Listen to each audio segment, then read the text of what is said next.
Sanbonani, Karibu Sana. Thank you very much for the opportunity to share with you the perspective of from an Africa perspective. I want to first of all confirm that Sanjeev and I have not had a conversation before this session, and I'm very excited about how aligned our stories are. And what I thought I would do is to follow on from his cue and start with a little story that really talks to the essence of what I'm about to speak to you about. Some of you may have heard that in the 1930s, two Dutch shoemaking companies sent their sales representatives to Uganda to look for opportunities. After 2 months in the country, one of the sales reps phoned head office and said, "I'm coming home. Nobody wears shoes." The other sales rep phoned head office and said, "Bring everybody. We're going to open up a factory here. Nobody wears shoes." And really, this is the story of Africa. Same situation where others don't see opportunity. Certainly China did see the opportunity on the African continent. And what I'm here to talk to you about today is really, I think, probably the biggest growth story of the 21st century. So I'd like to thank Dr. Ghosh.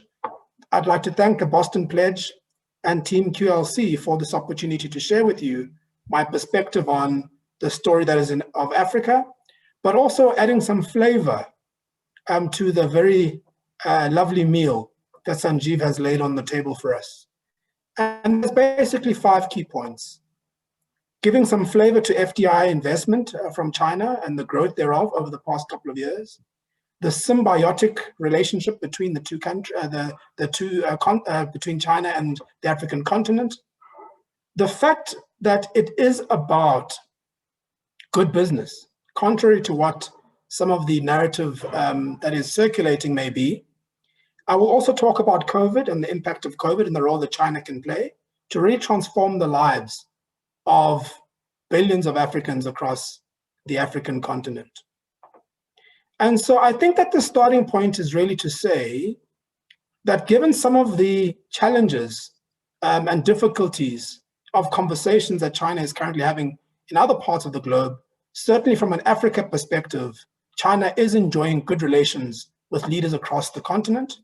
And I think that the China-Africa partnership is really rebalancing global trade and helping to grow South-South cooperation. But I think to Sanjeev's point, it's not just about state-to-state cooperation. It really is, and according to McKinsey, there are over 12,000 Chinese companies operating across the continent, and that value has topped $2 trillion year to date. And I think this really speaks to the significant opportunities, growth opportunities that the continent presents to China. And certainly I thought I would just use a few markets that we operate in. We are in 16 countries on the African continent, but I thought I'd pull out a few that really are a proxy for the growth story that is Africa. On the left-hand side, you can see the GDP growth rates. And I think these GDP growth rates, some of them are some of the highest in the world. And I think that's really, really important. In the middle is the size of populations in those markets very specifically. And you can see the significant growth opportunity in terms of populations, but also the growth of the middle class across the African continent. And on the far right, what you do see there is insurance penetration across those markets. And certainly from an Old Mutual perspective, one of our businesses is insurance. It's important because it represents the opportunity that this under-penetration represents for our business. In a country like Nigeria that has over 200 million people, they don't even have 1% insurance penetration. And so our view is the more that we can help to grow the market, the greater the opportunity there will be for a business like ours. And so certainly you can see that China has emerged as a global player on the world stage when there are few new or obvious growth opportunities. And certainly the African continent represents a significant growth opportunity. But for it to grow, it needs capital, investment, technology, and know-how at scale. And certainly it is not lost on African leaders that barely 45 years ago, China was in the same position as a developing economy. And I certainly think that China is perfectly positioned to help accelerate growth across the African continent. And you can see that the FDI from China is more than double any other country's investment on the African continent, and has moved from around 75 million in 2003 to over 200 billion per annum, which is really, really significant in terms of the focus. But I think, to Sanjeev's point, it is important to state that it's not just about a one-way direction. It is a two-way street, because there are significant opportunities from an African perspective in terms of investing in China as well. And certainly my organization, Old Mutual, is in a JV in China selling insurance products. And we've seen double-digit growth in our Chinese business over the past 10 years, which is really, really remarkable. So there are significant opportunities, not just one way, but certainly both ways. And I do think there has been this narrative that China has come into the African continent to extract raw materials and to leave. But I do think that that is not true at all. And I'm quite happy that even in Vincent's presentation, he was speaking about the opportunity there is and how China is also thinking about working on its brand, its international image, because I do think that the narrative around what China's been doing to help accelerate economic growth has been truly, truly phenomenal on the African continent. And certainly, there's evidence in many countries. If you look at Ethiopia and some of the work that the Chinese government has been able to do in terms of investment to really build that as one of Africa's leading economies on the African continent. I've also said, one of the things I've said is, if you also want to see accelerated growth in an African country, give them a football tournament to host.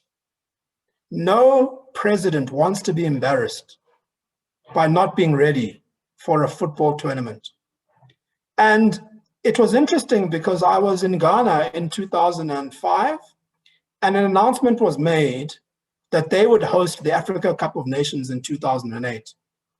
And I happened to travel to Ghana probably at least 10 times a year between 2005 and 2008.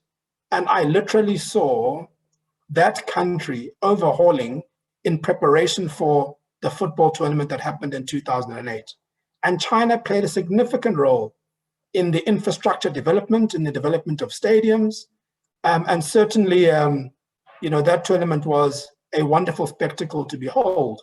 But the story of the economic acceleration in Ghana, I can see the clear link and correlation between investment and infrastructure growth and the role that China played within that.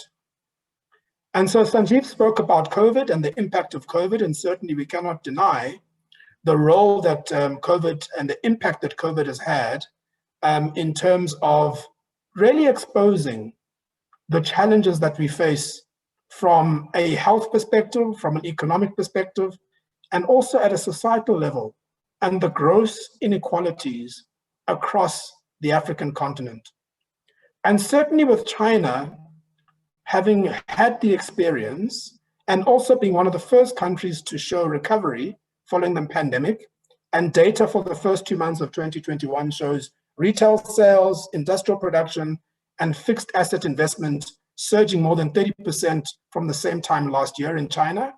And certainly economists at UBS are currently putting their GDP forecast for China in 2021 at around 9%, which would be one of the fastest globally from a growth perspective. And certainly there's a lot that we can learn from China's own experience as we seek to get out of the challenges that COVID has impacted from that perspective. And certainly one of the most attractive, certainly from our perspective, is also China's investment in financial services. And clearly one of the biggest deals was an investment in 20% of Africa's largest bank, Standard Bank. And certainly we think that that demonstrates the significant opportunity that China also sees in leveraging African expertise and scale to also support Chinese businesses across the African continent who are supporting the people of Africa.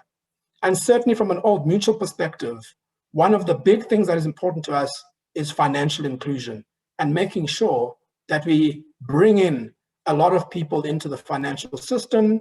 And we think that technology is also going to be a significant player from that perspective in terms of including people. And I thought it was just interesting to conclude that there was a study that was done by a company called Yellowwood, who sampled almost 20,000 people across the African continent in terms of what Africans want. And quite clearly, the number one thing that surpassed all was an improvement in the quality of life. Improvement in the quality of life. And linked to that is obviously products and quality products, because you also see emerging that date and expiry, which speaks to the prevalence of this idea that some businesses do come and dump cheap products on the continent, and certainly quality is a big thing. So quality of life and certainly quality of product is really going to be an important focus for helping to transform the lives of people on this beautiful continent. And certainly what we do want is that the investment from China will absolutely benefit the exuberant populations of this wonderful, wonderful continent. Because certainly from a financial services point of view, we think that our role is to help translate people's hopes and dreams into reality. And we have the ability to sit with somebody, talk to them about their hopes and dreams, develop a financial plan that helps them to meet their hopes and dreams.